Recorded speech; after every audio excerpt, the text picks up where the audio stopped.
भारतवर्ष को उसके वास्तविक और गौरवपूर्ण स्वरूप में स्थापित करना प्रत्येक भारतवंशी का कर्तव्य है और यह हर भारतवंशी का लक्ष्य भी होना चाहिए। मैं आप सभी भारतवंशियों का आह्वान करता हूं कि इस महान लक्ष्य के संधान हेतु मेरे साथ आएं और मुझसे अवश्य जुड़ें।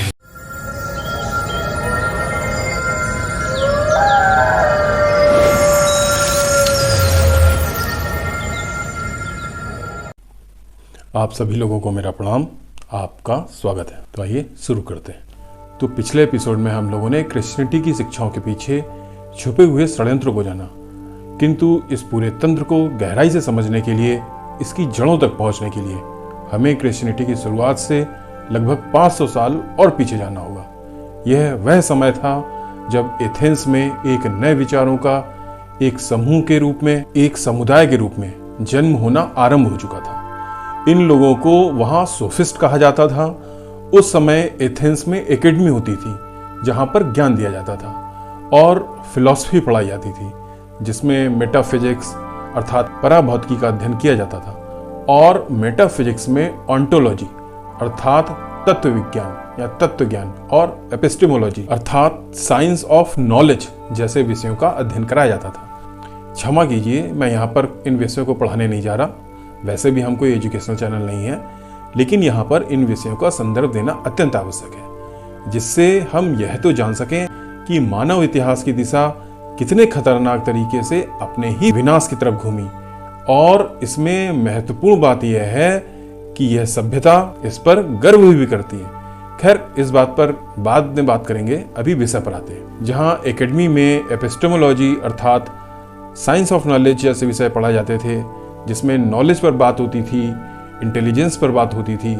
इनकी फिलॉसफी का केंद्र यूनिवर्स होता था। यूनिवर्स कैसे बना, मैटर क्या है, यह सब टॉपिक होते थे। और इन एकेडमी में छात्रों से फीस नहीं ली जाती थी, पैसे नहीं लिए जाते थे। अब इन सोफिस्टों ने ऑरेकल बनाए जैसे कि स्कूल, और ये सोफिस्ट इन ऑरेकल में पैसे लेकर पढ़ाते थे। ये बेसिकली फिलोसफर नहीं थे, इन्हें फिलोसफर नहीं कहा जाता था, इन्हें पैसे लेकर पढ़ाने वाला टीचर कहा जाता। इन्होंने स्टडी का टॉपिक ही बदल दिया। इन्होंने कहा यूनिवर्स की पढ़ाई से आम आदमी को कोई लाभ नहीं। उन्होंने फिलॉसफी में मैन को इंट्रोड्यूस किया। इनका मत था कि हम मैन के बारे में, उसकी समस्याओं के बारे में, उसकी आवश्यकताओं के बारे में, समस्याओं के समाधान के बारे में पढ़ाई कराते हैं। मनुष्य का लाभ इसी से होगा। ये हिस्ट्री, ज्योग्राफी, मैथ्स आदि विषय पढ़ाते थे, लेकिन इनके दो विषय जो अत्यंत ही महत्वपूर्ण थे वह थे number 1 oratory and number 2 law. Oratory अर्थात साइंस ऑफ आर्गुमेंट। ऑरेटरी में ये लोग शब्दों के भंडार को, उनके अलग अलग अर्थों को किस प्रकार उपयोग करें, यह सिखाते थे।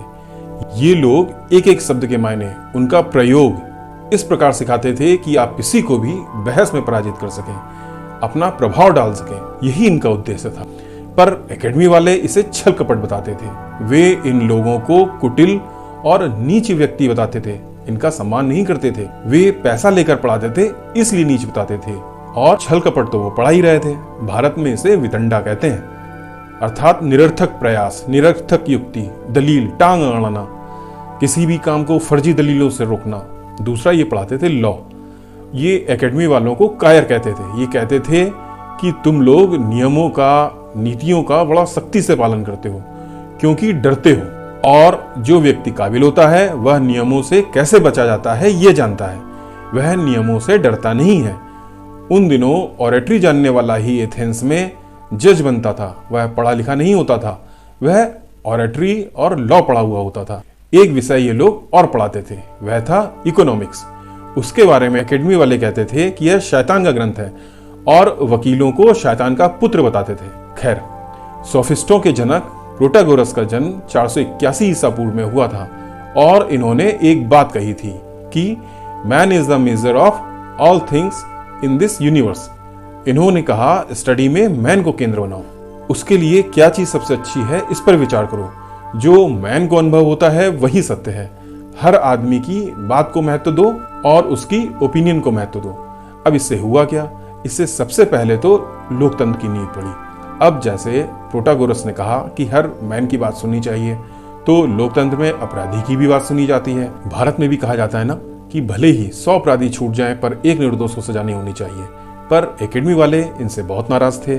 उन्होंने तर्क दिए कि इन सोफिस्टों ने ऑब्जेक्टिव रियलिटी ही खत्म कर दी है, जैसे man is the measure of everything and उसकी राय को सम्मान देना है। तो दो व्यक्तियों की ओपिनियन ही अलग अलग होती है। अब जैसे कोई कह रहा है नीला है, तो कोई कह रहा है बैगनी है, तो कोई कह रहा है स्काई ब्लू है, तो हर दूसरा व्यक्ति अलग ही बात करता है। तो इस प्रकार तो कुछ तय ही नहीं किया जा सकता। अब दूसरा, अब जब व्यक्ति ही मानक है तो मॉरलिटी भी खत्म।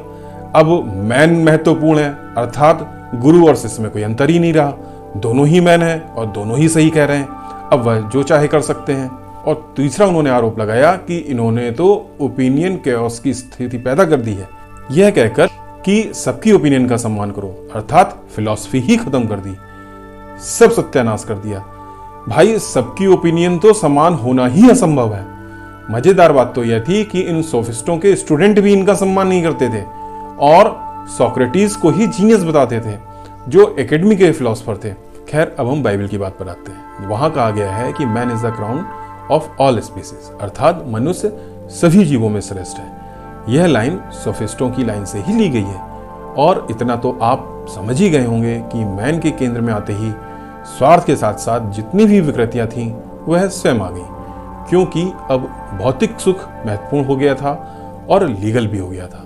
अभी के लिए हम यह आप पर छोड़ते हैं कि इस पूरी जानकारी को आप किस प्रकार लेते हैं। आज के लिए बस इतना ही। जय हिंद, वंदे मातरम।